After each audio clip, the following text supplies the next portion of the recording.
بسم الله الرحمن الرحيم الحمد لله رب العالمين والصلاة والسلام على رسول الله صلى الله عليه وسلم وعلى آله وأصحابه أجمعين أما بعد. Toutes les louanges sont Allah tabaraka wa ta'ala, les créatures de toutes créatures. Nous attestons qu'il n'y a point de divinité en dehors de lui, Allah, l'unique sans associé, et nous attestons également que le prophète Mohammed sallallahu alayhi wa sallam est son serviteur et son messager. Et nous prions le salut et la paix d'Allah sur lui, ainsi que sur sa noble famille, sur ses compagnons, et sur tous ceux qui lui dans la voie de l'islam jusqu'au jour de l'attribution. Eh bien, vous êtes dans votre émission qui vous parle de comment observer son jeûne, comment protéger son jeûne. Et pour cet aspect de la chose, nous allons revenir, Inch'Allah, sur un aspect non négligeable également, c'est le fait de protéger sa prière.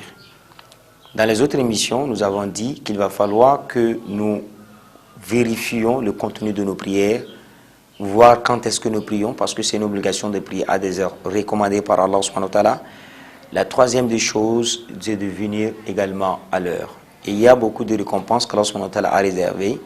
Parmi les mérites à celui qui vient à l'heure et qui prie, qui commence la prière avec l'imam, eh bien Allah ta'ala, à travers le prophète Mohammed sallallahu alayhi wa sallam, nous dit que la personne sera éloignée de deux choses.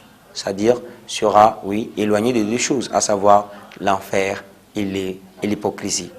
Également, lorsque nous venons à l'heure à la prière et que nous restons au premier rang, je fais allusion aux hommes lorsqu'ils sont à la mosquée, et donc le premier rang que nous venons à la prière, il faut savoir que les anges viennent dire, c'est-à-dire font le salut pour ceux qui sont devant. C'est-à-dire le premier rang.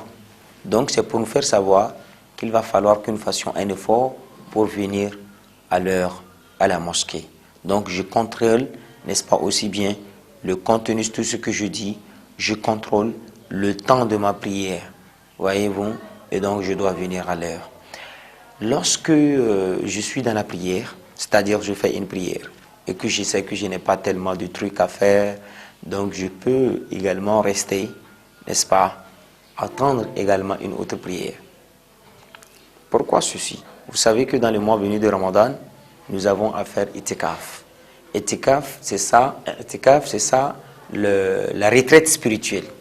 Et cette retraite spirituelle-là, vous pouvez commencer, ce n'est pas encore arrivé, mais vous pouvez commencer à apprendre, c'est-à-dire à apprendre l'itikaf, c'est-à-dire s'apprendre, c'est-à-dire psychologiquement, à faire cette retraite spirituelle. Voyez-vous? Donc, une fois que je finis une prière, je sais que je n'ai pas vraiment grand-chose à faire, j'ai un temps un peu libre, je peux rester en lisant mon Coran al-Karim, ou soit je peux me reposer avec des écrits, donc en attendant également une autre prière. Donc, lorsque je reste, je fais une prière, et je reste également pour attendre une autre prière. C'est ainsi que les anges également feront une prière pour moi. Et qu'est-ce qu'ils vont dire? Ils diront à Allah, oh Allah, pardonne-le et accorde-lui ta miséricorde. Allah, pardonne-le et accorde-lui ta miséricorde. C'est comme ça les anges vont prier pour nous. Allah maghfirlahu warhamhu. C'est comme ça. La manière dont nous prions à nos morts, c'est de la même manière que les anges également vont faire une prière à notre endroit. Lorsque nous finissons, nous faisons une prière, et après, nous attendons une autre prière. Je ne suis pas en train d'appeler les gens à l'oisiveté. Je ne suis pas en train d'appeler les gens à laisser leur travail. Non. Je nous dis, lorsque vous savez que vous n'avez pas grand-chose à faire, et donc, vous pouvez, n'est-ce pas, lorsque vous faites une prière, et que vous voyez que le temps, vous n'avez pas grand-chose à faire, vous pouvez aussi rester dans cette mosquée, vous restez avec des zikrs, vous vous reposez. Donc cela vous amène à faire déjà un petit itikaf, attendant le jour de l'itikaf, si nous avons cette possibilité de le faire, parce que ça aussi c'est une tradition du prophète Mohammed sallallahu alayhi wa sallam qui regorge beaucoup de récompenses. Et donc il va falloir que nous fassions vraiment un effort. Si nous arrivons à le faire, alhamdulillah rabbil alamin. Je ne nous appelle pas à abandonner nos activités, je ne nous appelle pas à laisser le travail. Non, lorsque je juge mon calendrier, voilà, donc je n'ai pas tellement de trucs à faire, alors après une prière, je peux attendre. Et si j'attends, cela veut dire que les anges seront quelque part en train de me faire quoi? De m'écrire des récompenses. Au-delà de cela, il va falloir, lorsqu'on est là, et après une prière on attend, soit on vient vite, il y a des nawafil que nous faisons, les prières surrogatoires. Et nous savons que dans le mois béni de Ramadan, nous faisons plus de nafila, c'est-à-dire de nawafil. Nous faisons plus de prières surrogatoires. C'est ça qu'on appelle as-salat al-tarawih. As-salat al-tarawih, nous faisons, alhamdulillah, tout juste après la prière de Isha'i, nous faisons des nafila, alhamdulillah, rabbil alamin. Ces prières également, nous ne devons pas les négliger. Mais, entre parenthèses, je voudrais dire aux fidèles que on les fait spécialement dans les mois bénis de Ramadan. Mais ce qui veut dire qu'il peut arriver qu'une personne soit malade, soit indisposée pour pouvoir faire ça, mais elle a fait sa prière obligatoire. Mais si quelqu'un a manqué ça, cela ne veut pas dire que la personne ne doit pas jeûner. Cela ne veut pas dire que la personne ne doit pas jeûner. Mais vous avez raté Salat al-Tarawih, mais le jeûne, il ne faut pas que vous ratez le jeûne. Il faut pas que, parce que ce n'est pas que dans les conditions de validité, il faut forcément al-Tarawih. Oui, nous faisons al-Tarawih, c'est-à-dire la prière, quelque part, vous allez voir, on appelle ça Hacham, quelque part, vous voyez, Salat al-Tarawih. Voyez-vous, les nawafil, les nafilas que nous faisons tout juste après, comment vous appelez la prière de Isha'i, dans les mois bénis de Ramadan. Alors, pour cet aspect de la chose, c'est très important, c'est des nafilas. Il faut qu'on se force également à le faire. Il faut voir notre calendrier.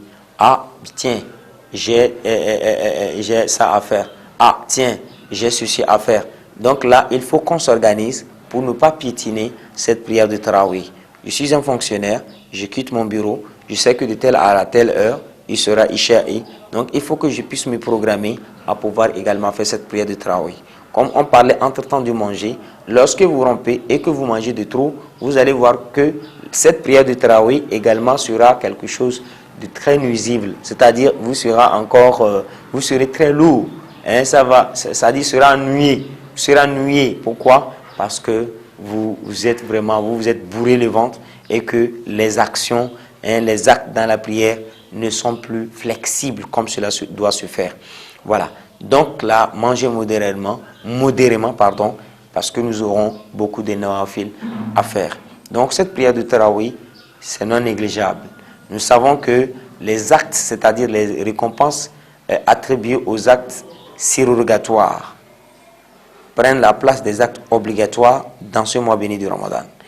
Et des récompenses des actes obligatoires ont une récompense encore plus élevée.